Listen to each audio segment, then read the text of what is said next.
with your host, Adam Lubin. Hey, what's up guys, Adam here, and recently Apple has released their new flagship, the iPhone 7 and the iPhone 7 Plus. The iPhone 7 has got a fair amount of praise, but it's also got quite a lot of criticism as well. So today we're going to be doing the top 3 disappointments for the iPhone 7.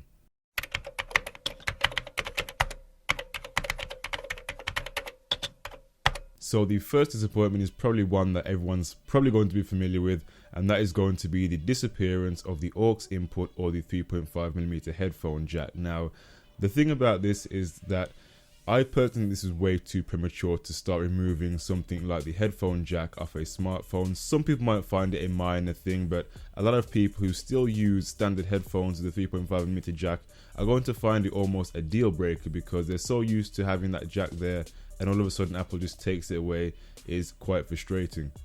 Now, I find it kind of ironic that Apple would be the company to go ahead and cut away the 3.5mm jack, because they almost revolutionized the idea when they introduced their iPod and the whole idea of portable listening. So I kind of find it a bit funny that Apple would be the first company to go ahead and cut that from their lineup. So Apple claim that now they've got rid of the headphone jack, they can actually implement stereo sound, which is kind of a poor excuse because companies like HTC, for example, have been able to implement stereo sound while still keeping the 3.5mm jack there. So I kind of find that a poor excuse. It doesn't really hold water, especially from Apple. But hey, the iPhone 7 now no longer has the 3.5mm jack. That's both on the iPhone 7 and the iPhone 7 Plus. So the second disappointment from Apple is going to be the introduction of their AirPods as a result of the iPhone 7.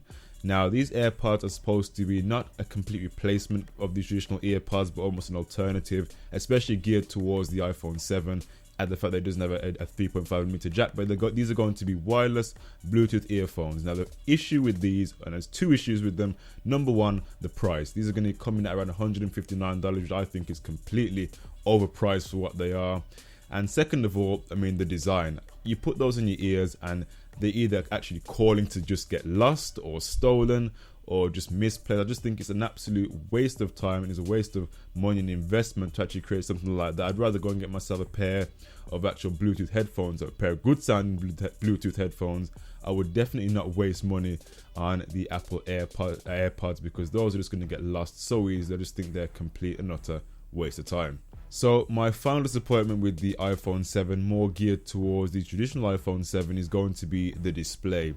Now, we're in 2016 now, and Apple is still holding on to this low resolution display that they claim to be Retina display only because they enhance the actual display through the OS. But still, this is only going to be a 1344 by 750 display, which in 2016 sounds awfully low resolution considering we have now 1080p phones, 1440p phones, and in some cases from Sony even 4K phones. Why Apple's still holding on to this low resolution display, I really don't know. And also we're expecting to have OLED display, which is kind of more of a far-fetched idea, but it was also rumored as well.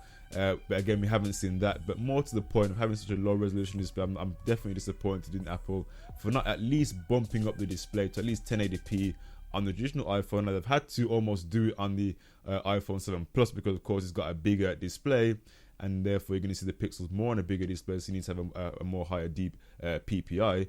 But I'm still disappointed the fact that Apple is still holding on to this low resolution display. I think it's something they need to go ahead and work on, at least for the iPhone 7s, or hopefully for the iPhone 8 whenever it comes out. So those are going to be my top 3 disappointments for the iPhone 7. Now, of course, these are going to be controversial for some, and of course, feel free to go ahead and disagree with them in the comment section down below.